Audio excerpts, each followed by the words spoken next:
আপনারা কিছু পেয়েছেন?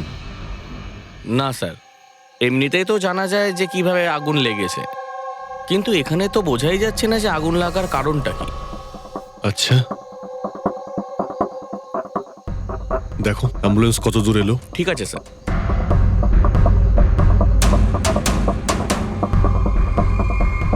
খুব বাজেভাবে ঝলসে গেছে। অদ্ভুত ব্যাপার, জানতেই পারা যাচ্ছে না যে আগুনটা কি করে লাগলো।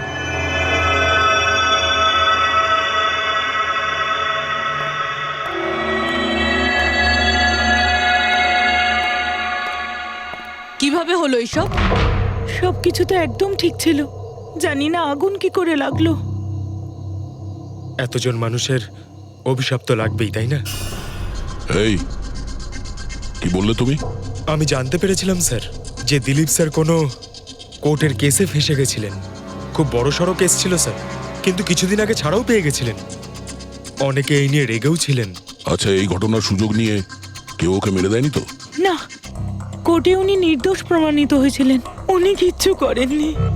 কি কি কেস ছিল? 9 বছর আগে জামাইবাবু থিয়েটারে আগুন লেগে গিয়েছিল, যার জন্য বেশ কয়েকজন মারাও গিয়েছিল, আর সমস্ত দোষ জামাইবাবুর ঘাড়ে চাপলো। এমনি এমনি কি করে আগুন লাগতে পারে? এটা নিশ্চয়ই কারোর প্ল্যানিং। কাউকে সন্দেহ হচ্ছে আপনাদের? এটা কে করতে পারে? যে কেউ করতে পারে, অনিতাও করতে পারে। কোন অনিতা? টনির ওয়াইফ, ও এখানে এসেও ছিল।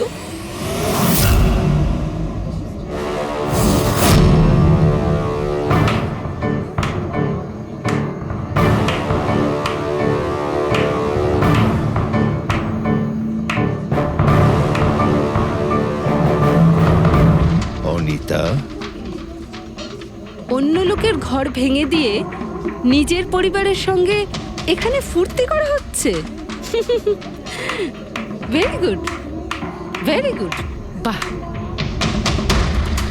কিন্তু একটা কথা মনে রেখো, ওই লোকগুলোর মতো তোমরাও ছটফট করে মরবে। সিকিউরিটি, এই চুপ, একদম চেঁচাবি না। বের করো একে বাইরে, বের করো। চলুন ম্যাম, বাইরে চলুন। আউট। মনে হচ্ছে তোদের কি পরিণতি হবে তা নিয়ে কোনো মাথা ব্যথা নেই। তোদের খারাপ সময় শুরু হয়ে গেছে, মনে রাখিস। তুই আমার টনির সাথে যা করেছিস না, মনে রাখিস, এরপরে তুই আর বেশি দিন বাঁচবি না, শুনেছিস? তুই এই নিয়ে যাবে কে? তুই আর বাঁচবি না, নরকে যাবি তুই। আর তাকে দেখছো কি? নিয়ে যাবে কে? তোকে নরক যন্ত্রণা ভোগ করতে হবে, ছটফট করে মরবি তুই, মনে রাখিস। আরে যা।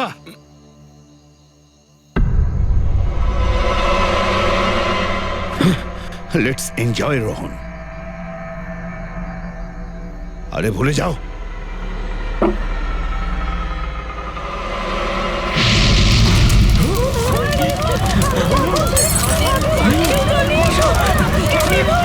দিলীপ আর রোহনকে যে কেসে ভাসানো হয়েছিল, সেই কেসেই কোর্ট টনিকে শাস্তি দিয়েছিল। আচ্ছা, কে কে জানতো যে আপনারা এখানে এই রেস্টুরেন্টে আসবেন? জানি না স্যার। আচ্ছা, দিলীপ বাবু আসার আগে এই চেয়ারের আশেপাশে কাউকে দেখেছিলেন? কোনো অচেনা কাউকে? না স্যার, কাউকেই দেখিনি স্যার। এই টেবিলটাকে রিজার্ভ করেছিল? দিলীপবাবু ফোন করেছিলেন, বলেছিলেন যে আমাদের জন্য টেবিল রিজার্ভ করে রাখো। সবসময় এখানেই বসতেন, এই টেবিল, এই চেয়ারেই। রেগুলার কাস্টমার ছিলেন আমাদের। কারোর আগে থেকে জানা ছিল যে দিলীপ এখানে এই চেয়ারে বসবে? স্যার, চেয়ারের আশেপাশে তো এমন কোনো জিনিস নেই যা দিয়ে আগুন লাগতে পারে। এ তো অদ্ভুত ধরনের মিস্ট্রি। সিসিটিভি ক্যামেরা,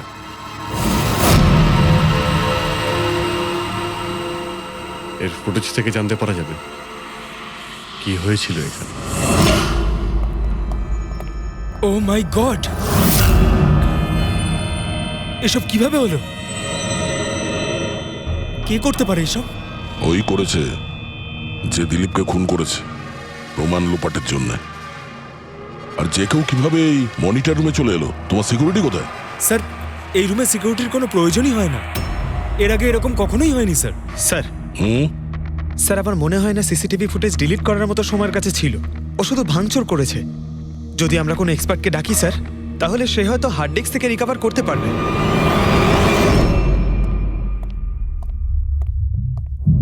স্যার হ্যাঁ? স্যার 9 বছর আগে দিলীপ আর রোহনের একটা থিয়েটার ছিল যেটায় আগুন লেগে গিয়েছিল। এক্সিট এন্ট্রির দরজা বন্ধ থাকার কারণে 12 জন লোক আগুনে পুড়ে মারা যায়। ভিকটিমদের ফ্যামিলি যখন কেস করে তখন ইনভেস্টিগেশনে জানা যায় যে সেই সময় একজন গার্ড ছিল। হ্যাঁ, টনি। হ্যাঁ স্যার। স্যার কোর্টে এটা প্রমাণ হয়ে গিয়েছিল যে টনি অনেক মদ খেয়েছিল, আর মদের নেশা সে এতটাই চুর ছিল যে ইমার্জেন্সি এক্সিটের দরজাও খুলতে পারেনি। হ্যাঁ, কিন্তু এই টনির স্ত্রী অনিতা এটা মানতে রাজিই নয় যে ভুলটা টনি করেছিল। স্যার শুধু উনিই নন, অনেক আর্টিকেল এবং নিউজ পেপারও কিন্তু কোর্টের সিদ্ধান্তের ব্যাপারে কথা বলেছিল। যখন এই ঘটনাটা ঘটেছিল তখন দিলীপ আর রোহনের বিরুদ্ধে সলিড এভিডেন্স ছিল, কিন্তু তারপর কেস চলতে থাকলো। 9 বছর হয়ে গেল। কিছু প্রত্যক্ষদর্শী বয়ান বদলে দিল, আর কিছু লোক বাইরে চলে গিয়েছিল। স্যার, দিলীপ আর রোহন নিশ্চয়ই টাকা আর ক্ষমতার অপব্যবহার করেছে, আর এই কথাটা নিশ্চয়ই টনি জানতে পেরেছিল। ওই হয়তো পাঠিয়েছে অনিতাকে দিলীপকে মারার জন্য। কিন্তু ফেডরিক, যখন অনিতা ওখানে ছিলই না, তাহলে আগুন লাগালো কি করে? না না, সিকিউরিটি লোকেরা তো ওকে বাইরে বের করছিল ওই রেস্টুরেন্ট থেকে। এমন কি জিনিস ছিল যার জন্য হঠাৎ করে আগুন লাগলো? স্যার হয়তো ডক্টর সালুংখে আমাদের কোনো হেল্প করতে পারে। না হলে অনিতা।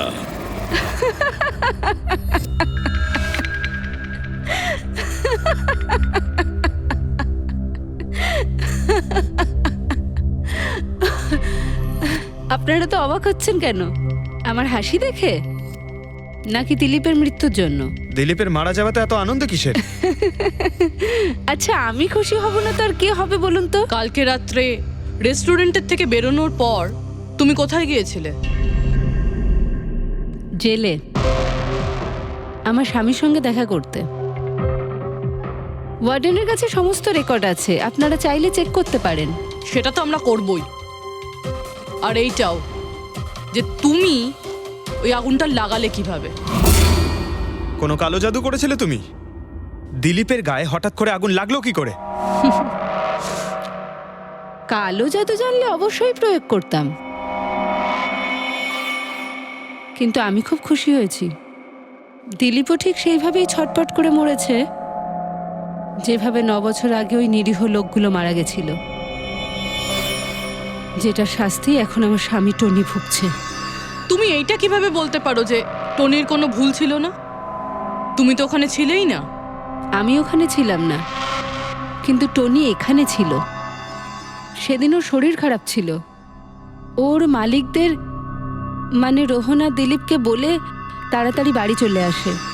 আগুন লাগার অনেক আগেই। ভুল ওদের দুজনের ছিল। ওরাই পুরনো দরজা ঠিক করায়নি, যার জন্য ওখানে আগুনে পুড়ে অনেক লোক মারা গেছিল। আমার স্বামীর নয়, ওদের দুজনের দোষ ছিল। তাতে তোমার নিশ্চয়ই খুব রাগ হয়েছিল, ওদেরকে মেরে ফেলারও ইচ্ছে হয়েছিল। 12 জন মারা গেছিল ওখানে। আমার থেকে অনেক বেশি রাগ ওদের পরিবারের লোকেদের হয়েছিল, কিন্তু এখন হয়তো ওরা খুব খুশি দিলীপের মৃত্যুর খবর শুনে। খুব খুশি হয়েছে। ওরা আরো বেশি আনন্দ পাবে যেদিন রোহন পুড়ে মরবে।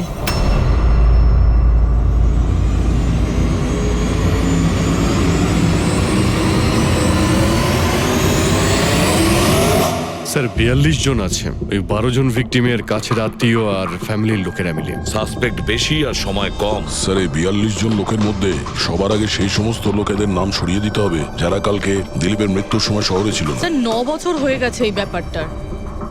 হয়তো অনেক মানুষ দেশ ছেড়েও চলে গিয়েছে, আর কিছু লোক হয়তো এই পৃথিবীতেই আর নেই। তারপরেও খোঁজ তো নিতে হবে।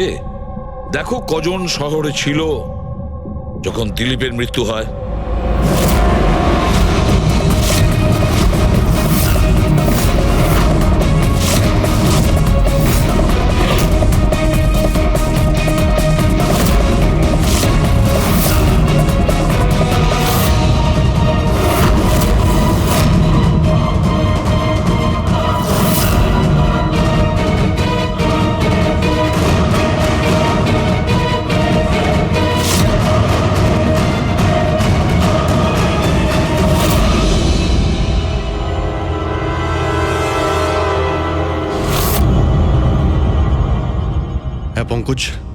কজন এখানে আছে? 27 জন স্যার, যারা সেই সময় শহরে ছিল, আর ওদের দিলীপকে মারার কারণও ছিল। ঠিক আছে, সবাইকে বিউরোতে ডাকো। দেখা যাক ওরা নির্দোষ হওয়ার কি গল্প শোনায় আমার। তোমার বাবা 9 বছর আগে থিয়েটারে আগুন লাগার কারণে মারা গেছেন, তাই তো? Yes sir. আপনার হাজবেন্ড ফিল্ম একাই দেখতে গিয়েছিলেন? সেই দিন আমি বিজি ছিলাম, তাই উনি একাই চলে যান। কালকে রাত্রে কোথায় ছিলে তুমি? স্যার আমি আমার বন্ধুদের সঙ্গে ছিলাম।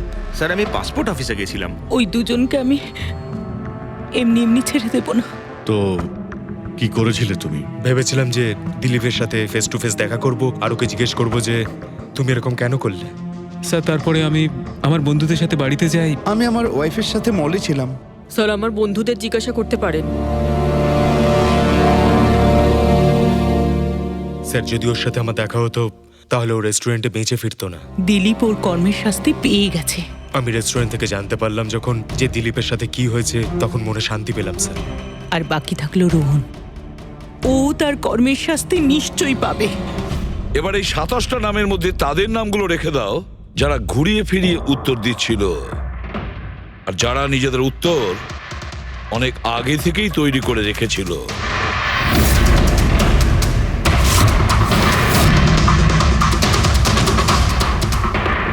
স্যার এবার 15 জন রইল। এবার এই 15 জনকে ওই দিনের ব্যাপারে জিজ্ঞাসা করতে হবে যখন 9 বছর আগে থিয়েটারে আগুন লেগেছিল। দেখা যাক কে সব থেকে বেশি রেগে যায় আর কে মুখ ঘুরিয়ে নেয়। স্যার আমার ভাই মাধ্যমিক পাশ করেছিল। ও বলেছিল বন্ধুদের পার্টি দিতে চায়, সিনেমা দেখাতে চায়, টাকা দাও। স্যার আমি সেই জন্য ওকে টাকাও দিয়েছিলাম। হয়তো ওই টাকাটা আমার ওকে দেওয়া একেবারেই উচিত হয়নি স্যার। যে এই কাজটা করে থাকুক খুব ভালো করেছে। আজকে আমি খুশি, আজ আমি খুব খুশি। কুমারবাবু আপনি ইউনিভার্সিটিতে ফিজিক্সের প্রফেসর, তাই তো? Yes sir, head of the department physics. কিন্তু আমার নিজের ছেলেরই পড়াশোনায় কোনো ইন্টারেস্টই ছিল না। অনেক বকেছি আমি ওকে, কিন্তু তাতে কোনো রকম কোনো লাভই হয়নি। 1 নম্বরের বদমাইশ হয়ে উঠেছিল। সেদিনও কলেজ বাঙ্ক করে বন্ধুদের সাথে সিনেমা দেখতে চলে গিয়েছিল। আর স্যার তারপর ও আর কোনোদিন বাড়ি ফিরে আসেনি। হিমেশ, রাইট? তুমি কন্ট্রাক্টর না? হ্যাঁ স্যার। হিমেশ, 9 বছর আগে তুমি তোমার স্ত্রীর সঙ্গে সিনেমা দেখতে গিয়েছিল ওই সিনেমা হলে। আমাদের নতুন নতুন বিয়ে হয়েছিল, স্যালোনির সাথে সিনেমা দেখতে গিয়েছিলাম। ওর খুব খিদে পেয়েছিল, আমি সিঙ্গাড়া আনতে বাইরে গেছিলাম। আমি ওখানে ফিরে গিয়ে দেখলাম ওখানকার দরজা লক হয়ে গেছে, আর ভেতর থেকে লোকেদের চিৎকার চেঁচামেচি শোনা যাচ্ছিল, আর আর খুব ধোঁয়া বেরোচ্ছিল ওখান থেকে। আমি স্যার দরজা খোলার অনেক চেষ্টা করেছিলাম, আমি খুব চেষ্টা করেছিলাম। আমি পাগলের মতো দরজায় ধাক্কা দিতে থাকি সালোনি সালোনি সালোনি বলে আমি চিৎকার করতে থাকি, কিন্তু আমি কিচ্ছু করতে পারিনি স্যার। আমি কিচ্ছু করতে পারিনি, আমার সালোনিকে আমি বাঁচাতে পারিনি। ওখানে তো একটা গার্ডও ছিল না, টনি? ও কি দরজা খোলেনি? ছিল না স্যার। ওখানে কোনো গার্ড মানে আর কাউকে দেখেছিলে তুমি? কেউ ছিল না স্যার, কেউ ছিল না। আমি 9 বছর আগে কোর্টে যে কথা বলেছি আজও তাই বলছি। যখন সিনেমা হলে আগুন লেগেছিল তখন টনি ওখানে ছিল না স্যার।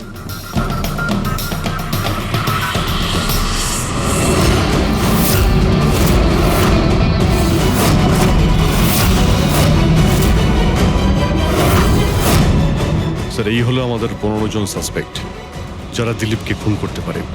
স্যার পুলিশ বলছিল যে ফায়ারম্যানরাও বলতে পারেনি যে আগুনের এক্স্যাক্ট সোর্সটা কোথায় ছিল। ওরা তো দেখা মাত্রই জানতে পেরে যায়, তাই না? জানতে পেরে যায় যে ওখানে এমন কি জিনিস ছিল যাতে আগুন ছড়িয়ে পড়ে, কিন্তু ওরা জানতে পারেনি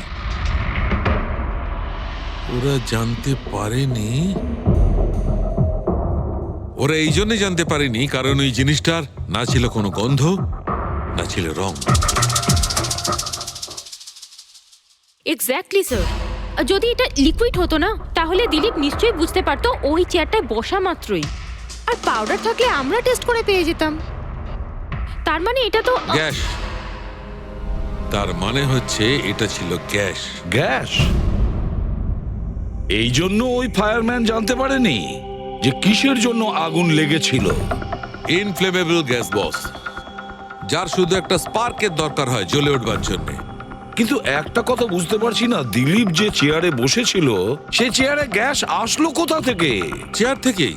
কি চেয়ার থেকে? সেটা এইভাবে বস, যে চেয়ারে দিলীপ বসেছিল তার নিচের অংশে কেউ ওই ইনফ্লেমেবল গ্যাসকে স্প্রে করেছিল। মারা যাওয়ার সময় দিলীপের সংস্পর্শে দুটো জিনিস ছিল। একটা তো এই চেয়ার যেটাতে ও বসেছিল, আর একটা ওয়াইনের গ্লাস যেটা ও হাতে ধরেছিল। আমরা এই দুটো জিনিসই চেক করেছি। তো এই চেয়ারটার থেকে আমরা ইনফ্লেমেবল গ্যাসের কিছু ট্রেসেস পেয়েছি। বস, আমাদের আশেপাশের পরিবেশে সর্বদা জ্বলনশীল পদার্থ ঘুরে বেড়ায়, যেটা কখনো কখনো স্পন্টেনিয়াসলি জ্বলে যায়। যেমন হচ্ছে মাস গ্যাস, একটা ন্যাচারাল বায়োগ্যাস, আর জ্বলনশীল গ্যাস এর মেইন কম্পোনেন্ট। তার মানে ইনফ্লেমেবল গ্যাস যে কোনো সময় হাওয়াতে এমনি এমনি জ্বলে উঠতে পারে? না ফ্রেডি, নিজে নিজে নয়। যখন পরিবেশটা খুব বেশি উত্তপ্ত হয়ে ওঠে আর সেটা পরিবেশের অক্সিজেনের সঙ্গে মিশে যায়, তখন একটা সুপার হাই টেম্পারেচার উৎপন্ন হয়, যার কারণে এই আগুন লেগে যায়। কিন্তু ডক্টর সালুখে, ওখানে তো এরকম কোনো হাই টেম্পারেচারের মতো কিছু ছিলই না। এক্স্যাক্টলি, এমন কোনো ডাইরেক্ট সোর্স ছিলই না যাতে তাপ উৎপন্ন হতে পারে। বস, এই জন্যে আমার মনে হচ্ছে খুনি কোনো এক্সট্রা ডিভাইস ব্যবহার করেছিল এই এত বেশি টেম্পারেচার উৎপন্ন করার জন্যে। আর এই চেয়ারটা তো রেডিই ছিল, এর তো শুধু একটা স্পার্কের দরকার ছিল। কিন্তু স্যার, এভাবে কেউ হিট কিভাবে উৎপন্ন করবে? হ্যাঁ, করা যেতে পারে তো। যেমন উদাহরণস্বরূপ ম্যাগনিফাইং গ্লাস। ম্যাগনিফাইং গ্লাস দিয়ে সূর্যের রশ্মিকে বিশেষভাবে ফোকাস করে আমরা ছেলেবেলায় কাগজ পড়াতাম।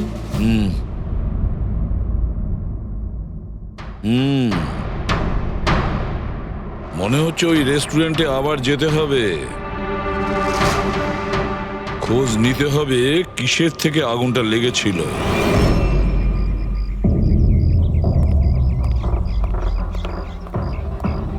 সব জায়গায় দেখে ফেলেছি স্যার, কিন্তু এমন কিচ্ছু খুঁজে পেলাম না যা দিয়ে আগুন লাগতে পারে। আর এটা ওপেন এয়ার রেস্টুরেন্ট। যখন খুনি দিলীপের চেয়ারের নিচে ওই ইনফ্লেমেবল গ্যাস স্প্রে করেছিল, কেউ তো দেখেছিল। সেটাই তো, চেয়ারে হঠাৎই আগুন লেগে যায় আর দিলীপ পুড়ে মারা যায়। কেউ কিছু দেখেনি, আর না আমরা কোনো প্রমাণ পাচ্ছি। স্যার, ওই data expert CCTV footage recover করে ফেলেছে, আপনারা দেখতে পারেন স্যার। গুড। দয়া, তুমি গিয়ে দেখো, ততক্ষণ আমি এখানে দেখছি কিছু পাওয়া যায় কিনা। স্যার, দিলীপ আর ওর ফ্যামিলি আসার 15 মিনিট আগের ফুটেজ এটা।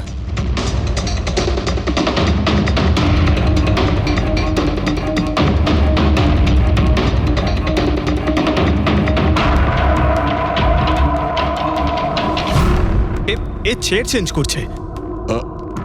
এর কোনো দ্বিতীয় অ্যাঙ্গেল আছে কি এই সময়েরই? চেক করো। 1 মিনিট স্যার।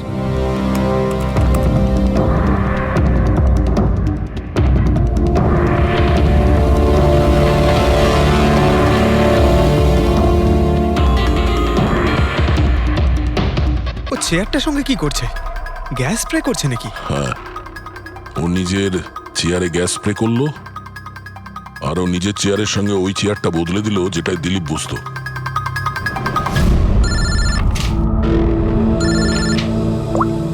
হ্যাঁ দয়া। আচ্ছা, গ্রেট, গুড ওয়ার্ক দয়া, গুড ওয়ার্ক। কি হলো স্যার? যে দিলীপের চেয়ারটা কারসাজি করেছিল তার খোঁজ পাওয়া গেছে। সে আসলে একটা লোক, ওর শারীরিক গঠনটাও জানা গেছে। আর দেখি আমরা, দয়া ফটোটা পাঠাচ্ছে।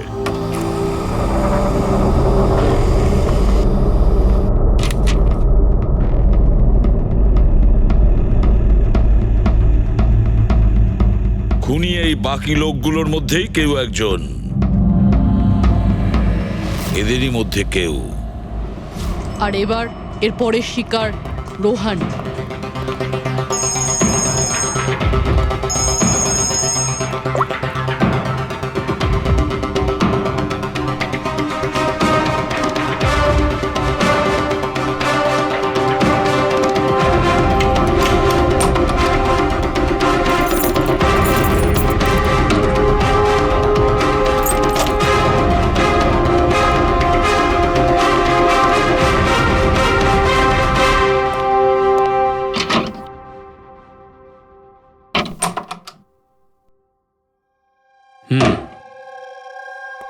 আমার মনে হয় কারোর আমার আর দিলীপের মুক্তিতে অসুবিধা হচ্ছে।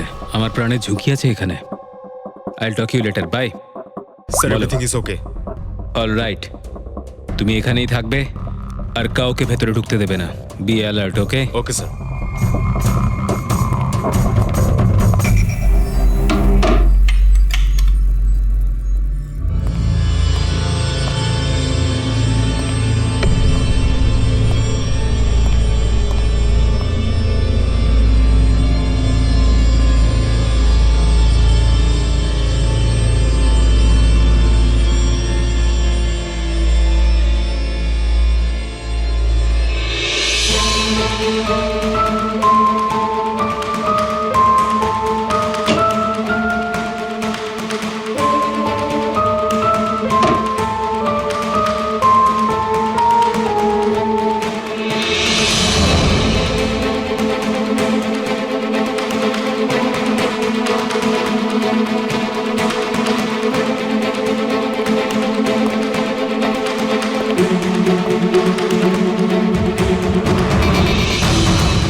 মাই গড,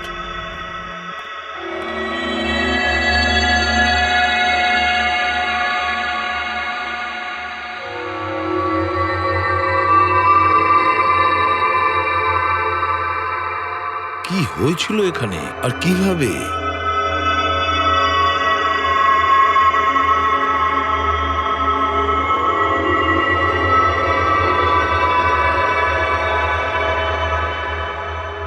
এখানে আর অন্য কোনো জিনিসের স্মেল পাওয়া যাচ্ছে না, শুধু এই পোড়া লাশটার দুর্গন্ধ ছাড়া। মানে স্যার, এই মার্ডারটাও ইনফ্লেমেবল গ্যাস দিয়েই করা হয়েছে হয়তো। এসব হলো কিভাবে? হ্যাঁ স্যার, আসলে আমি রোহন স্যারের বডিগার্ড। আচ্ছা, তাহলে আপনারা কোথায় ছিলেন যখন এসব হলো?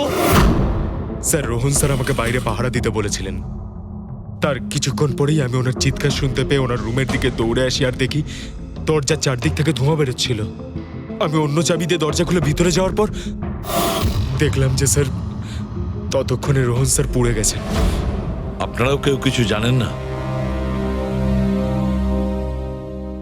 অদ্ভুত ব্যাপার, রুমের মধ্যে কোনো সূত্র পাচ্ছি না, শর্ট সার্কিট হয়নি, পর্দাটা ভেতর থেকে বন্ধ, এই উইন্ডোজটা পার্মানেন্টলি ক্লোজড, কেউ বাইরে থেকে ভেতরেও আসতে পারবে না, আর বাইরে থেকে ভেতরে কোনো ভিউও নেই, কেউ দেখতেও পাবে না। তাহলে লোকটা মরলো কিভাবে? এটার থেকে আগুন লেগেছে বস।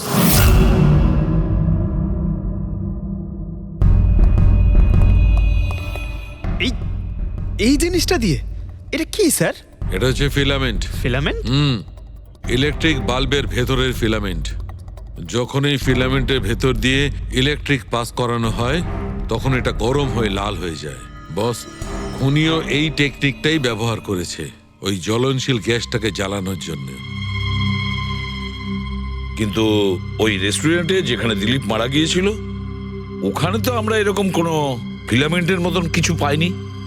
বস, এত ছোট্ট একটা জিনিস, ওটা খোলা জায়গা, হয়তো কোথাও উড়ে চলে গেছে, কিন্তু এখানে তো পুরো ঘরটাই বন্ধ, তাই জন্যে খাটের তলায় এটা আমি পেয়ে গেছি। কিন্তু স্যার, ফিলামেন্ট দিয়ে ইলেকট্রিক পাস করানোর জন্য ওয়্যারসের কোনো না কোনো কানেকশন তো থাকা উচিত বেড পর্যন্ত। আছে, এখানেই নিশ্চয় কোথাও আছে। পুরো বেড চেক করেছি আমরা, রুমটাও চেক করেছি, এরকম কিছুই তো পাইনি আমরা। দয়া, ওই দরজাটা কিসের? Manager, yes sir. ওই দরজার ওপারে কি আছে? স্যার আর একটা রুম আছে, এই রুমের সাথে ওটা কানেক্টেড। এমনিতে এই দরজাটা সিল থাকে, এটাকে কেউ খোলে না স্যার। খুলুন এই দরজাটা। Yes sir. আসুন স্যার।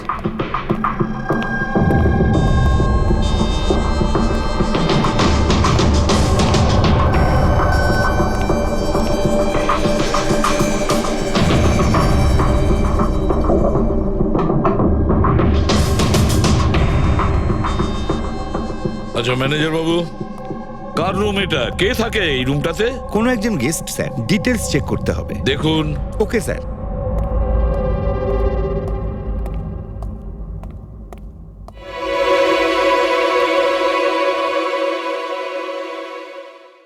স্যার, ওখানে ওই রুমের মধ্যে যা হয়েছে স্যার সব এই রুম থেকেই করা হয়েছে স্যার।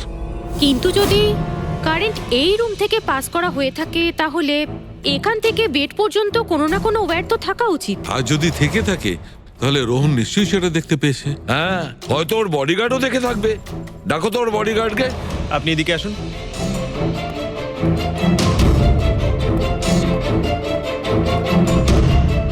একটা কথা বলো, যখন তুমি রোহনের ঘরে এসেছিল তখন কোনো তার দেখেছিলে এখানে এই দরজা থেকে ওই রুম পর্যন্ত? কোনো কিছু? না স্যার, রোহন স্যার এই রুমে ঢোকার আগে আমি এই রুমটাকে খুব ভালো করে চেক করেছিলাম, কিন্তু তার বা সেরকম কিছু আমার চোখে পড়েনি। ঠিক আছে, যাও তুমি। যাই হোক না কেন দয়া, খুনি এই দরজাটা ব্যবহার করেছে। এই দরজা দিয়ে রোহনের রুমে আসে আর রোহনের বেডে ইনফ্লেমেবল গ্যাস স্প্রে করে, আর যে কোনো ভাবেই হোক ফিলামেন্টে কারেন্ট দিয়ে দেয়, তাতে ফিলামেন্ট গরম হয়ে যায় আর ইনফ্লেমেবল গ্যাসে আগুন ধরে যায়, আর তাতে রোহনের মৃত্যু হয়। বস, একটা কথা কিন্তু ঠিক, খুনি যেই হোক না কেন তার ইলেকট্রিক আর কেমিক্যাল সম্পর্কে খুব ভালো জ্ঞান আছে। প্রফেসর কুমার, ফিজিক্সের প্রফেসর কুমার, ওর থেকে আর কে বেশি জানতে পারে এই ব্যাপারে? স্যার, ওই প্রফেসর কুমারের সঙ্গে দেখা করো। স্যার। দয়া, আমিও যাব তোমার সঙ্গে।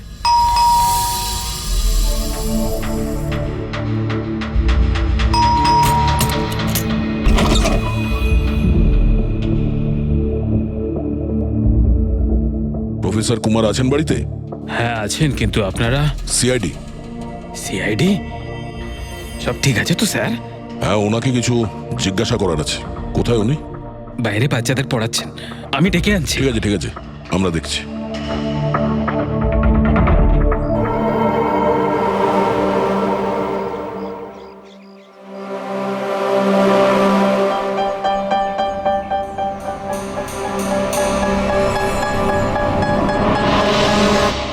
মিস্টার কুমার, আপনার কাছে আমাদের কিছু জিজ্ঞাসাবাদ আছে। বলুন, কি জানতে চান? আপনি এটাকে চেনেন? এটা তো ফিলামেন্ট। গুড, ঠিক চিনেছেন আপনি। আপনি জানেন আমরা এই ফিলামেন্টটা কোথা থেকে পেয়েছি? সেটা তো আপনারাই বলতে পারবেন কোথা থেকে পেয়েছেন। রোহনের বিছানার নিচে। কাল রাত্রে রোহন ওই বিছানাতেই পুড়ে মারা গেছে। হোয়াট? রোহনও মারা গেছে? কাল রাত্রে আপনি কোথায় ছিলেন? রাত 9টা থেকে ভোর 3টে পর্যন্ত। আপনারা আমাকে সন্দেহ করছেন? এটা আমাদের প্রশ্নের উত্তর হলো না মিস্টার কুমার। কাল আমি সারা দিন আর সারা রাত্রি বাড়িতেই ছিলাম। কোনো প্রমাণ? আগে আমার কাজের লোক রামু আর বিকাশ, প্লিজ কাম হিয়ার।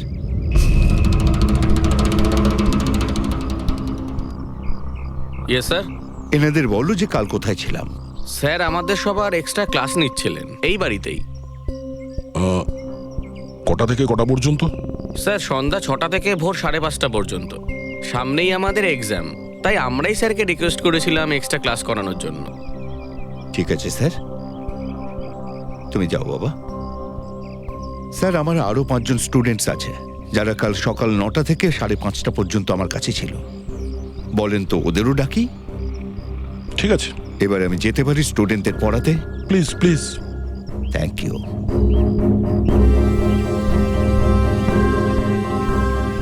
হ্যাঁ, তাহলে আমি যেটা বলছিলাম যে শোল্ডারিং ওয়্যার ছাড়াও আমরা মাদারবোর্ড ফিক্সড করতে পারি with the help of adhesive conductor.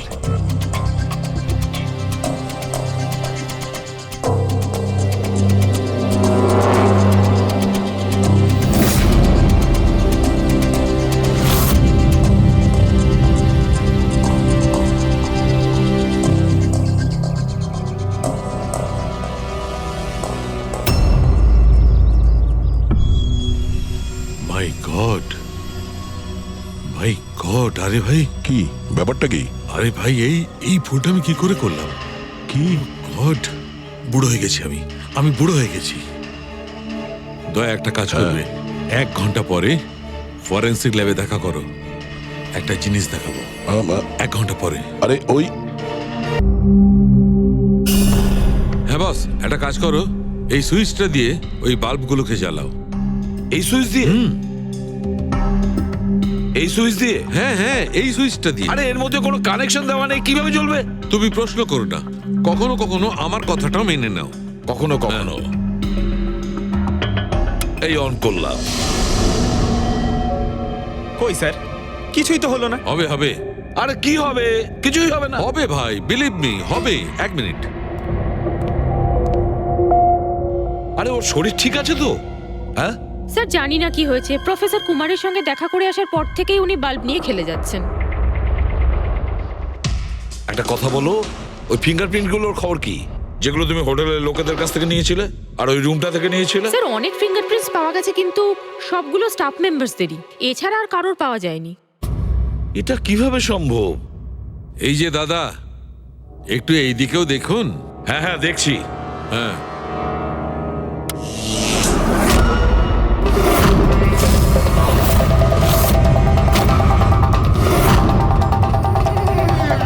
আরে স্যার, স্যার এই বাল্বগুলো জ্বললো কিভাবে? এ কি কাণ্ড করলেন ডক্টর সালুকে? কোনো তার ছাড়াই আপনি সবকটা বাল্ব জ্বালিয়ে দিলেন। কিন্তু ডক্টর সালুকে, এটা আপনি করলেন কিভাবে? এটা ঠিক তেমন ভাবেই হয়েছে ফ্রেডি, যেমন ভাবে খুনি করেছিল। ওই দিলীপের চেয়ারটাতে আর রোহনের বেডে। ম্যাজিশিয়ান সালুকে, এবার পরিষ্কার করে বলুন আপনি সব করলেন কিভাবে? কারেন্ট কি হাওয়া থেকে আসলো? হাওয়া থেকে আসেনি বস, তাহলে? কারেন্ট এসেছে ইলেকট্রিক পেইন্টের সাহায্যে। Electric paint? হ্যাঁ, ইলেকট্রিক পেইন্ট। আসলে ইলেকট্রিকের যে তার হয় সেটা মেটালের হয়।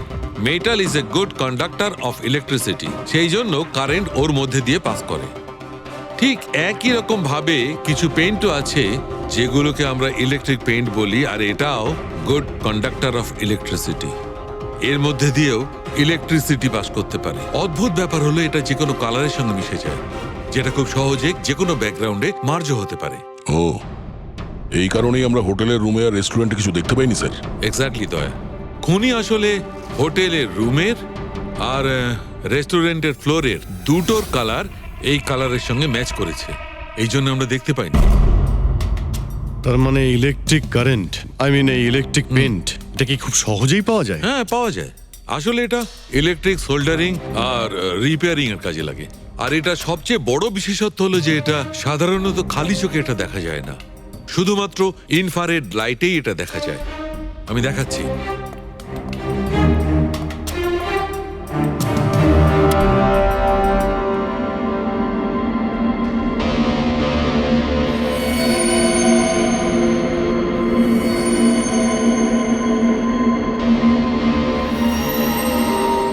দেখেছো বস? হ্যাঁ, খনিও ঠিক এইভাবেই ইলেকট্রিক পেইন্টের ব্যবহার করেছে আর এই সার্কিট তৈরি করেছে।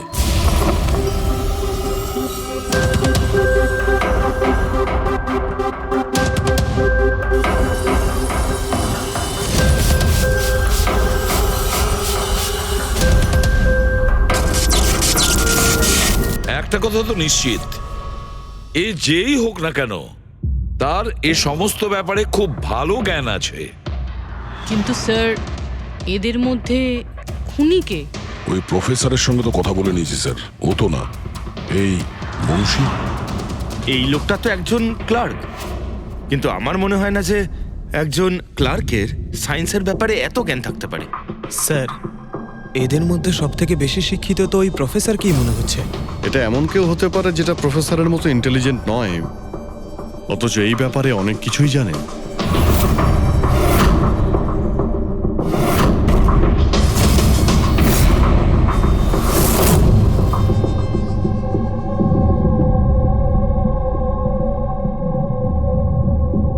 সেই লোকটা অভিজিৎ, এই লোকটাই সে। মনে পড়ছে কি বলেছিল আমাদের, যে ও কি কাজ করে?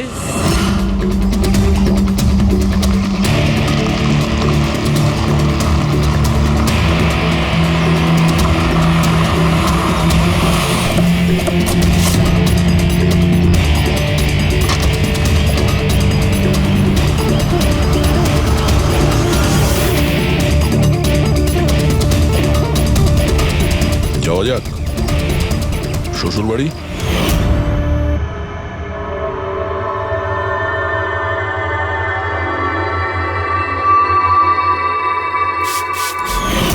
দিলীপ আর রোহনের ওপর কেস হয়েছিল, কিন্তু আমি জানতাম ওরা টাকার পাওয়ারের জোরে ছাড়া পেয়ে যাবে। কিন্তু ওদের কাছে টাকা থাকলে আমার কাছে ছিল বুদ্ধি।